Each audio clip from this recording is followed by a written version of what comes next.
Hello guys, it's me, Nathan from Linux Stuff Time. Today I'm going to try KDE ISO Image Writer.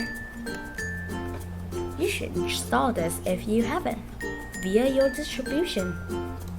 Let's start. First, choose your ISO image. In case I got a Fedora ISO. Choose your USB drive, click Create, and continue. Let's wait.